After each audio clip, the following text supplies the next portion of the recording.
Ciao, what's up everybody? Alright, in today's video we are going to talk about the metro system, its progress, when they plan to have it finished and when they have to plan to have it running. So I'm going to unpack all that. We're going to talk a lot about it. It's going to be a game changer once it finally does happen. So if you do like this video, I'd appreciate it if you comment, like, and subscribe. That's the easiest way to help my channel. If you don't like this video, destroy the dislike button, leave a nasty comment, and unsubscribe if you have to. So we're gonna get into this sucker. And the reason why I want to talk about this now is because there's been great progress on the first line of the metro / subway that's going on in Saigon. Construction for line 1 in Saigon started in 2012. So we're approximately 10 years into the project. Now we've seen great delays because of COVID. It was supposed to be already operational by now if COVID wouldn't have happened. So their new timeline, which they have significantly pushed things back now, the new timeline for completion is by the end of 2023, and then begin running the actual train in 2024. So in all likelihood, we'll probably see it, by how it's gone for the past 10 years, we'll probably see it running by 2024, 2025. So it's had a host of issues its whole way through. We won't say corruption, but there's been funding issues, a loss of funding, land rights, acquiring land, misconstructed pylons, not enough concrete used, bad pads used. There's these little pads that sit underneath, like where the concrete connects to, stop it from going like this, rocking up and down. It gives like a buffer. A couple of those pads have fallen out. They are way out of sync. Holy shnikes. You guys need some help over here. I'm guessing this is practice session because they're really not in sync. These are younger kids. These are high school kids. They're younger. Could even be college. Kids look so young these days. And they're actually like way older. So I'm going to take you over to a major construction site of where the underground subway system's at. Metro. It's technically a metro because the subway has to be like 90% underground. So I think we're going to see it done, but it's just not going to get done as quick as we like. It's going to pretty much take them 12 years to get one line done. You know, it's kind of odd. They didn't throw much at it for quite a while. When I first got here, they were working on it, but not nearly as aggressively as you would think that something should be getting worked on. So I'm going to show you the subway stops, getting on and off, like how their tunnels are. I've noticed a lot of kind of quirky things with the subway as well that I don't think I would have planned this way. I'll show you. We're going to go up to one of the exits right now, and they're a bit odd. They're small. I don't know that I've ever seen one this small anywhere. Well, at least not in Tokyo or Seoul or Hong Kong, where all the top elite, Singapore, where all the elite subways are. They made them all really narrow, which I don't really understand why. Now, this project on line 1 and a lot of the metro is a joint project with Japan. So I think Japan did a lot of the engineering design work that went into this metro system. So by all means, it should be an absolutely tremendous subway system when it's done. I mean, if it's going to be anything like Tokyo's, Jesus, it's about as efficient, as good as it gets. I'd really say Singapore, Seoul, Tokyo, and Hong Kong have probably the 4 best metros in the world. I don't know. Haven't really been to Europe, so I don't know about European ones. We will eventually do Europe.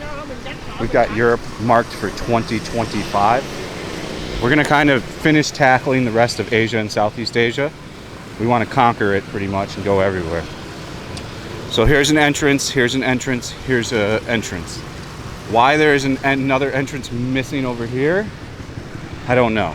I don't know if it's behind this wall where they're building. I don't know. But all underground here, this is part of the metro.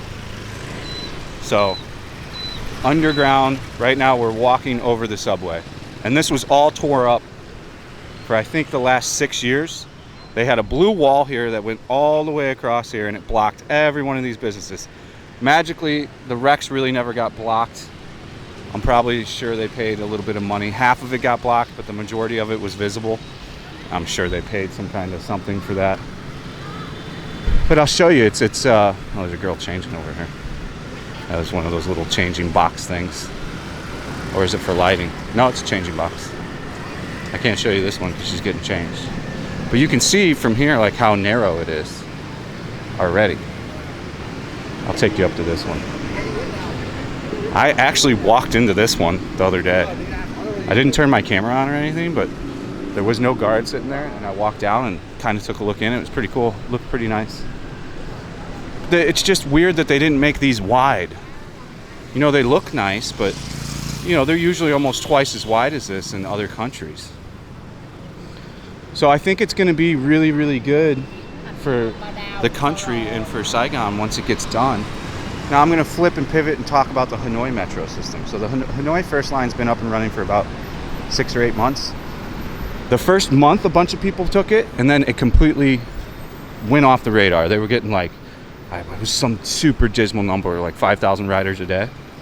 Now what has happened is college kids are now renting apartments that get off directly by like where it stops, like by a line stoppage. So now they're seeing a surge of users for that metro system in Hanoi because people are starting to move to where their apartments are close to the subway line. They can just get out, walk right out of the subway and go home.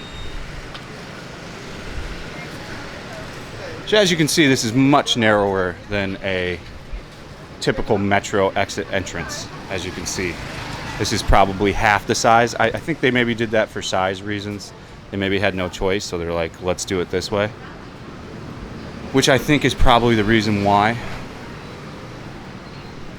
The trains are even from Japan, so as you can see, it's got the traditional like tile from the sidewalk type deal going down in it. I'm curious how they're going to do it. Are they going to like properly aircon it? Are they going to go cheap and not aircon it? You know, these are things that can make or break a metro, in my opinion. That was the only thing I found very annoying about Korea's metro is it's like 20 degrees Celsius during the day now, and they've got the heat on in the subway.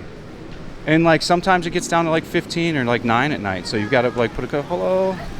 And sometimes you got to put like a coat on and stuff. So like the second you get down into the metro, you've got to peel off every layer.